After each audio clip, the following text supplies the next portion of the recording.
A continuación, Tiempos y Mundos.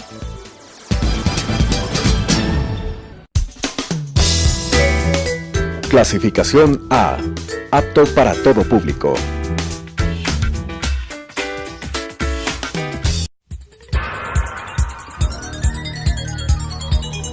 Las opiniones vertidas en este espacio por la producción y dirección del programa son de exclusiva responsabilidad de sus autores y de quienes intervienen en ellos.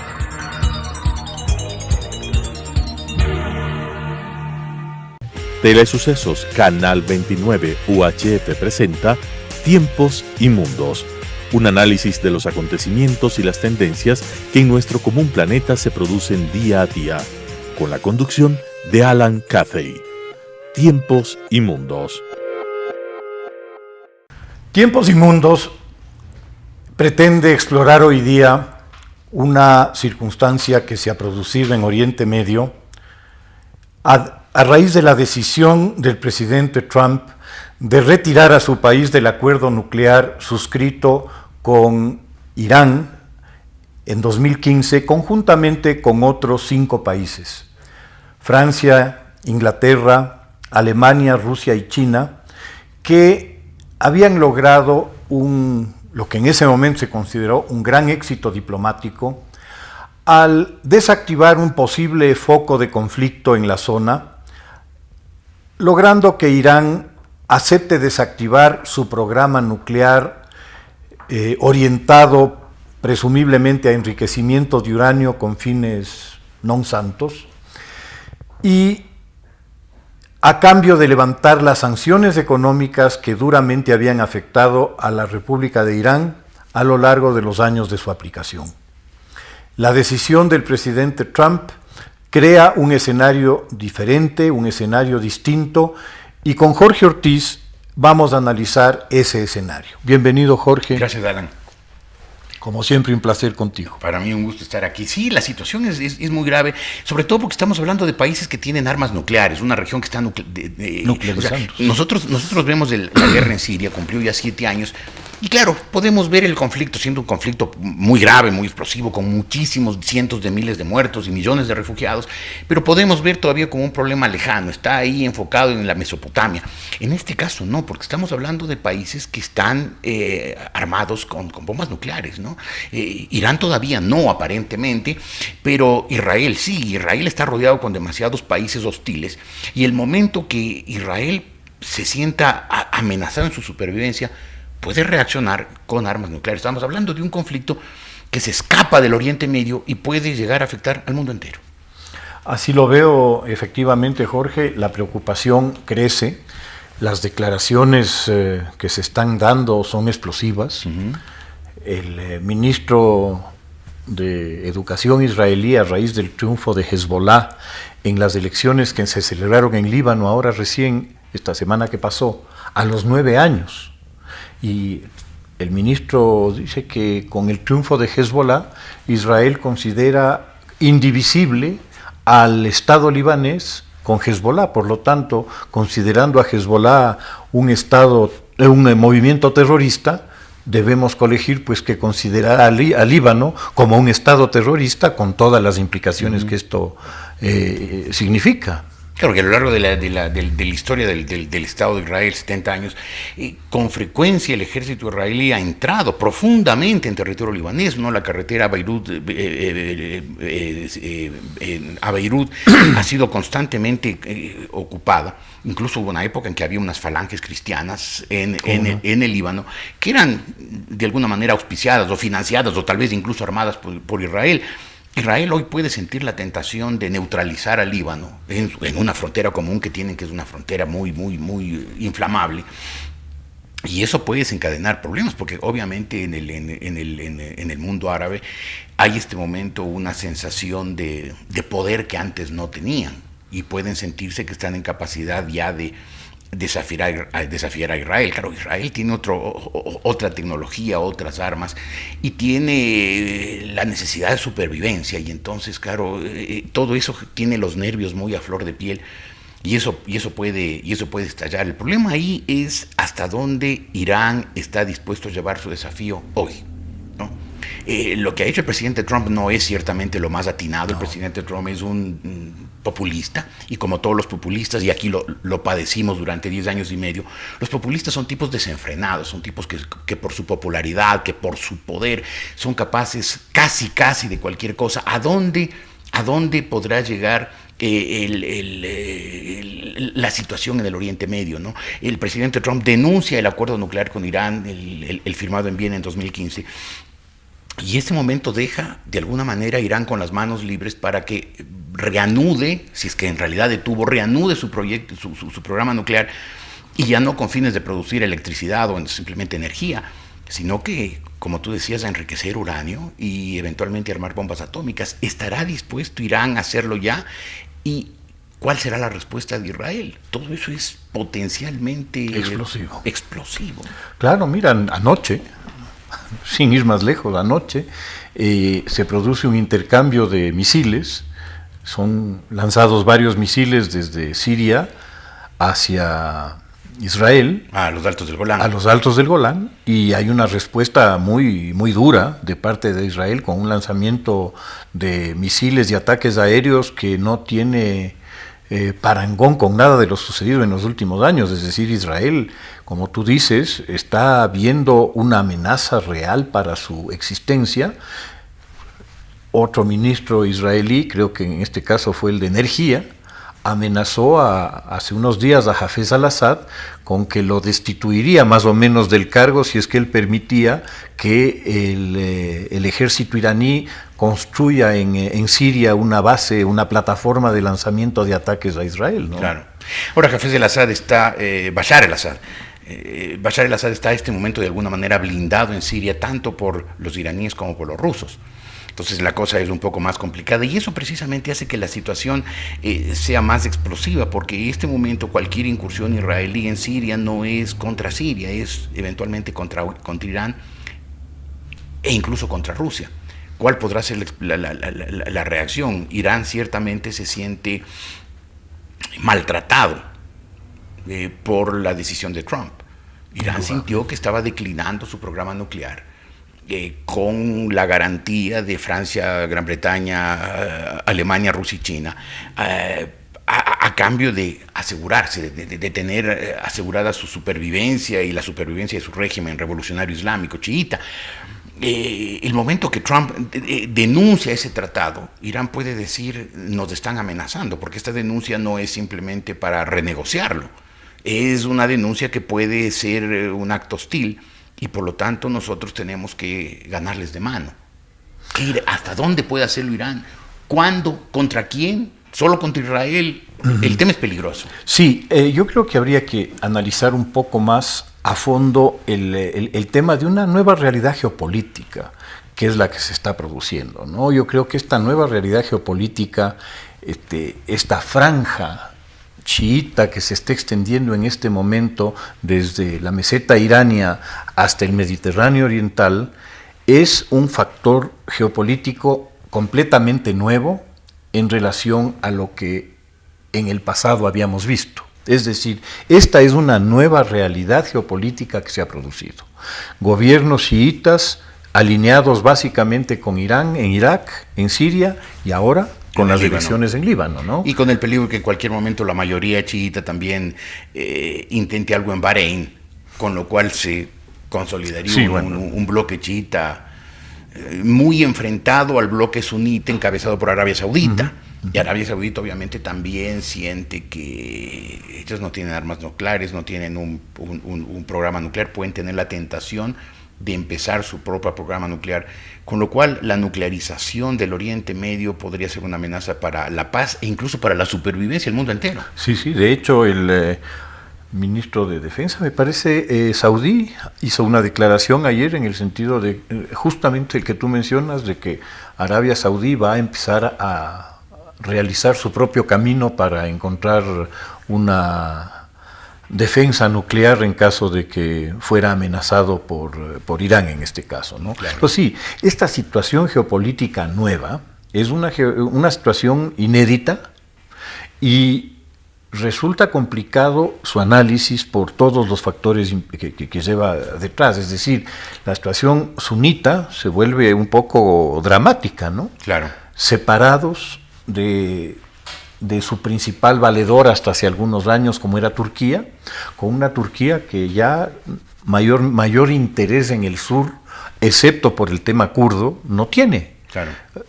Enfrentada a un mundo árabe hostil, Erdogan, que es un neosultán, pues, ¿no?, está mirando más hacia Asia Central, a las poblaciones de habla turca en Asia Central, a los tajikistanes, etcétera, para tratar de proyectar algún califato, alguna... Claro.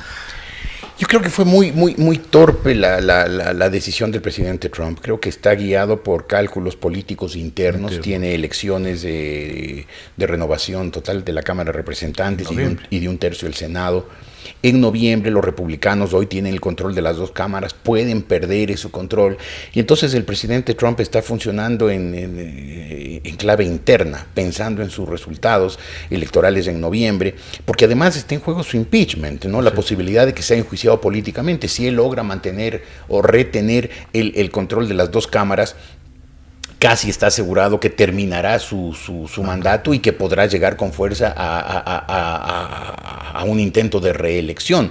En cambio, si pierde la mayoría, pues puede hasta perder su presidencia en el camino antes del cumplimiento de los 4. En este momento estamos exactamente en la tercera parte del mandato de Trump. Él tiene 48 meses de mandato, van justamente 16. Entonces él sabe que tiene todavía un trayecto que recorrer, pero claro, un presidente de los Estados Unidos no puede responsablemente tomar decisiones que afectan al mundo entero, a la paz del mundo, pensando en las elecciones, pensando en la gente en Wisconsin o en Wyoming, que tiene que mimar a la derecha más dura, más radical de esos estados. Lamentablemente Trump está procediendo así, irresponsablemente, como son irresponsables por definición los populistas. Y claro, esa decisión es muy peligroso. Haber denunciado el tratado nuclear con Irán resulta muy peligroso. La idea de que hay que negociar desde una posición de fuerza es válida, pero la aplicó o la está aplicando bien en el caso de Corea del Norte. Pero en el caso de Irán, lo lógico hubiera sido decir el tratado nuclear con Irán es insuficiente. Tenemos que renegociarlo, tenemos que mejorar, afinar los controles para asegurarnos de que las plantas iraníes no están enriqueciendo uranio con fines militares, sino solamente generando energía con fines pacíficos. Y por lo tanto tenemos que renegociar. Seguramente Irán hubiera tenido que allanarse y aceptar una renegociación, y los 5 países garantes hubieran dicho, vamos por esa renegociación. Pero haber denunciado el plan es jugarse una carta muy complicada, que puede complicar la situación de todo el Oriente Medio, divorcia a los Estados Unidos de Europa, le obliga a Europa a emprender su propio camino, le deja las manos libres a Irán para que intente cualquier cosa, y es un estímulo para que el ala más radical del gobierno israelí, el que representa a Benjamín Netanyahu, también se sienta con las manos libres para proceder. O sea, respaldado por los Estados Unidos, Netanyahu puede sentir que podemos actuar unilateralmente y también militarmente. Y eso es jugar con fuego. Sí, el otro gran damnificado de todo este tema es el gobierno iraní moderado. Se queda completamente sin piso. Le han caído unas críticas durísimas de las alas extremistas, de la clerecía más extremista iraní, en la cual prácticamente le están combinando a que igualmente salga del acuerdo. La Unión Europea está empeñada en tratar de salvar lo posible del acuerdo, y está instándole al gobierno iraní a mantener el acuerdo. Pero obviamente la situación interna de Rouhani en este momento es insostenible. Claro.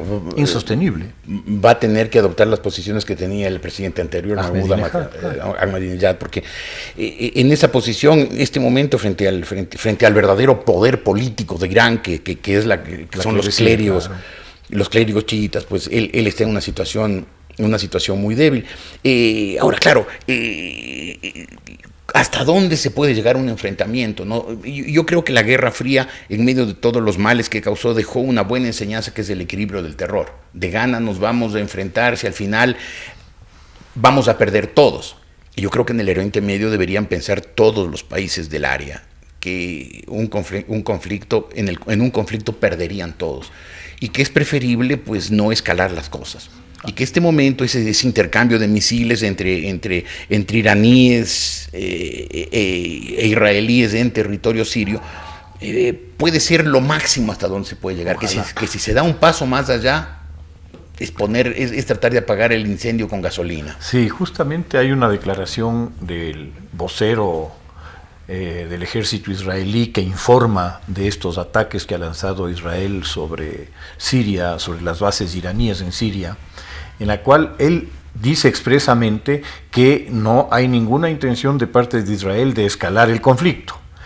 El problema es el que tú mencionabas, los extremistas en cada lado.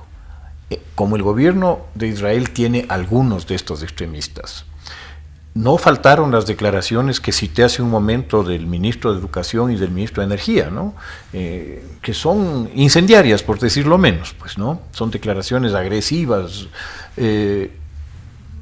provocadoras, claro. Inclusive, ¿no?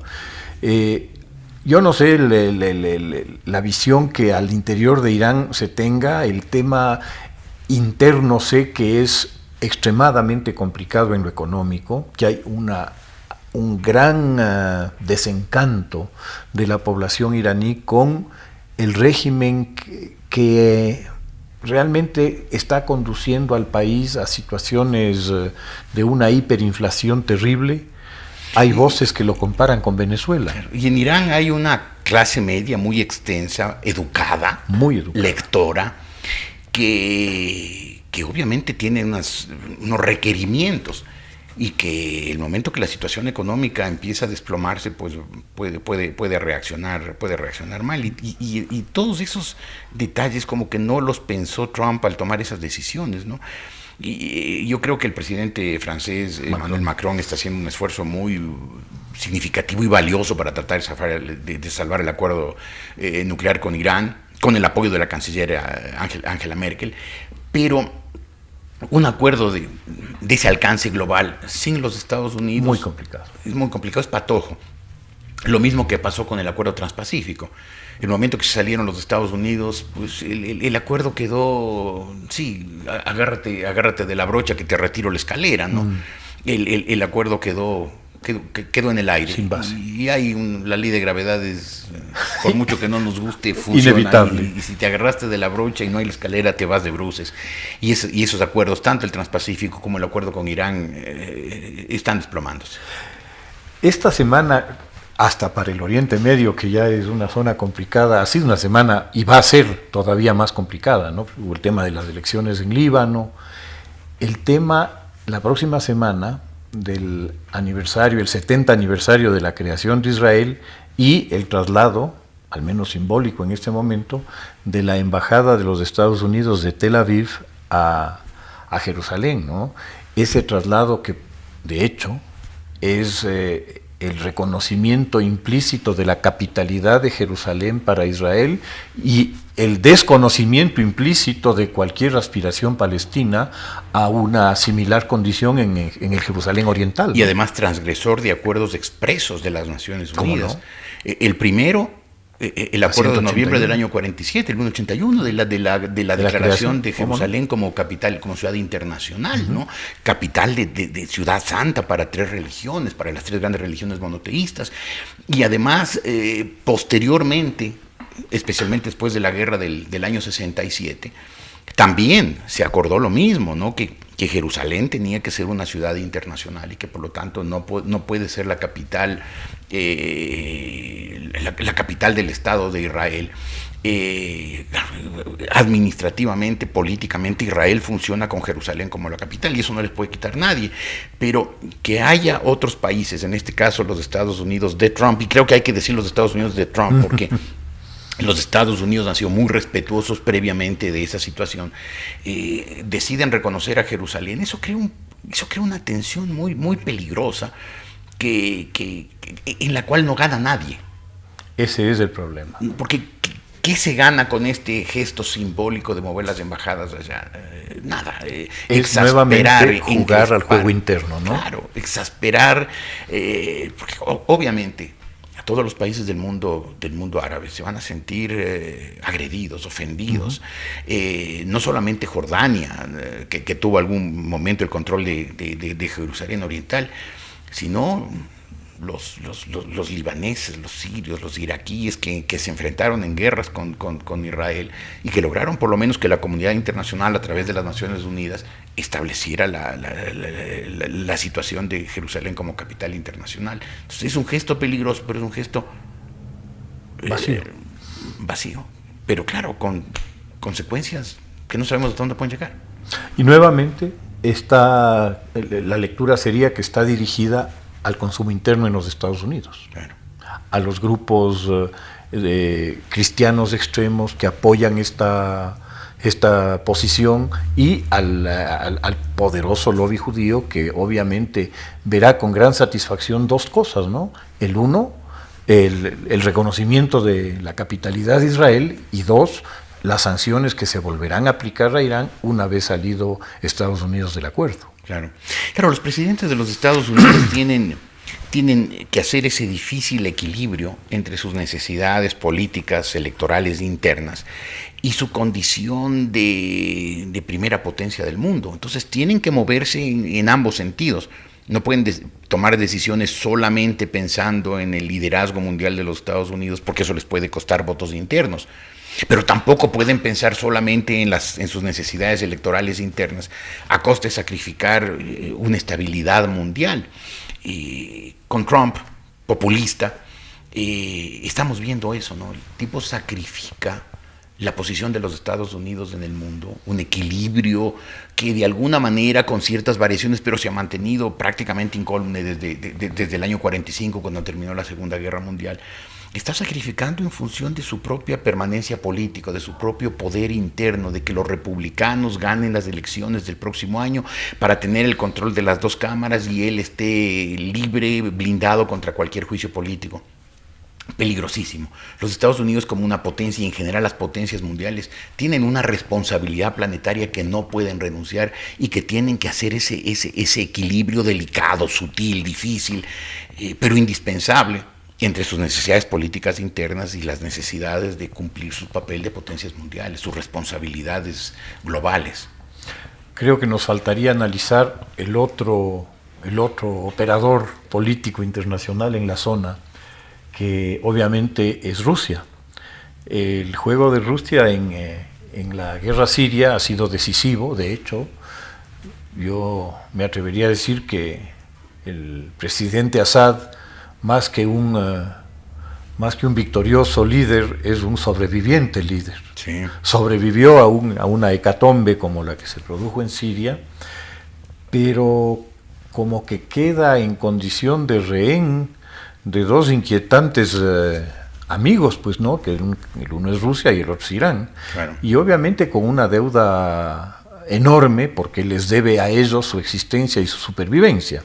En ese sentido, Rusia parecería que ha jugado sus cartas con bastante habilidad, ha asegurado su base en Latakia, y ahora el juego de Rusia obviamente será extender su influencia al mundo chiita, y además, según propias declaraciones de medios informativos rusos, Rusia se va a convertir en el principal proveedor de armas de la región. Uh-huh.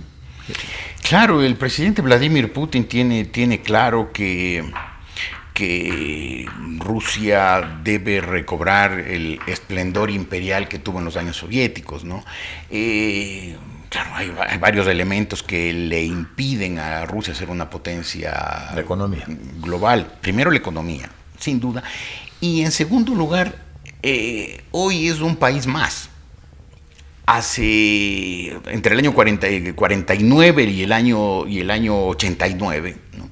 En esos 40 años de la Guerra Fría, Rusia era el contrapoder. El contrapoder y además la sede de una doctrina, el marxismo-leninismo, que en su momento atrajo a millones de jóvenes rebeldes, ilusionados en el mundo entero. El marxismo se desplomó, el socialismo fracasó, colapsó sin que nadie, se murió sin resistir porque estaba carcomido por dentro. Y claro, hoy Rusia es un país más. El presidente Vladimir Putin es el presidente de un país con toda la significación de Rusia, el país más extenso del mundo, potencia nuclear, con una economía tratando de recuperarse, que colapsó por el socialismo que padeció del año 17 al año 90. Pero ya no es el depositario de esta ilusión que para mucha gente era el marxismo-leninismo, esa posibilidad de un mundo nuevo, de justicia. Ya se vio que ese experimento fracasó y fracasó sin atenuantes. Entonces Rusia ya no es el país que atrae las miradas, las ilusiones de mucha gente en el mundo. Entonces los afanes imperiales del presidente Vladimir Putin tienen esos dos frenos, ¿no? Ya no ilusiona ni tiene una economía solvente. Sin embargo, se ha sabido mover con mucha habilidad. Tiene una diplomacia muy hábil, todo lo contrario de la americana. Tiene una diplomacia muy hábil, el tipo es muy audaz, apuesta siempre alto, sabe apostar y gana, ¿no? Es un hombre impetuoso, es un hombre talentoso, sin demasiados escrúpulos, que vive todavía la Guerra Fría, fue un combatiente muy convencido de la Guerra Fría, y ve el mundo dividido en bloques y él siente que él es el líder del un bloque y que tiene que luchar. Sin duda Rusia va a tener un papel preponderante en los próximos años, por lo menos en la zona del Medio Oriente. Si bien Rusia ya no tiene ese peso, por ejemplo, en Europa, no tiene. En Europa no tiene esa fuerza, puede tener algo en el centro de Asia, pero en el Oriente Medio supo jugar sus cartas muy bien Putin, y hoy es un factor. Como tú dices, es un factor, y es un factor, si se quiere, determinante. Sí, bueno, además hay una evidente aproximación, aunque pueda ser contradictorio, entre la teocracia iraní y el zarismo ruso, ¿no? Hay una relación de convivencia, sí. Y no solo de convivencia, sino de conveniencia. Entonces parecería que por ahí hay una convergencia de intereses, ¿no? Absoluta. En Siria, con todas las diferencias que puede haber entre rusos e iraníes, en Siria su labor conjunta detrás del gobierno de Bashar al-Assad permitió que esa guerra civil, que ya lleva 7 años y unos meses, se decante a favor de Bashar al-Assad. Y este momento, sin duda, en Siria el poder real, porque Bashar al-Assad, como tú decías muy bien, les debe la supervivencia a los dos. El poder efectivo en Siria, en la Mesopotamia, son Rusia e Irán. Son dos países, especialmente Rusia, que es muy hábil en moverse políticamente. El tener una base en el Mediterráneo Oriental, la de Latakia que tú mencionabas, le da a Rusia una presencia en una zona del mundo que siempre ambicionó, desde las épocas de Pedro el Grande. Uh-huh. Y claro, por fin lo tiene. Rusia está jugando muy bien sus cartas, todo lo contrario de los Estados Unidos, que se repliega en el mundo, pierde influencia, pierde significación por esa política torpe, aislacionista de Trump. Así mismo es. Te agradezco mucho, Jorge. Creo que ha sido una conversación muy ilustrativa y muy interesante sobre un tema muy preocupante. Muchas gracias. Gracias, Alan. Las opiniones vertidas en este espacio por la producción y dirección del programa son de exclusiva responsabilidad de sus autores y de quienes intervienen en ellos.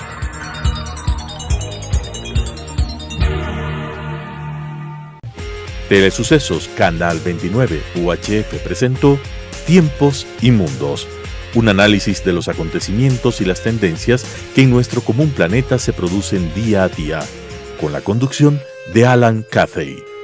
Tiempos y Mundos.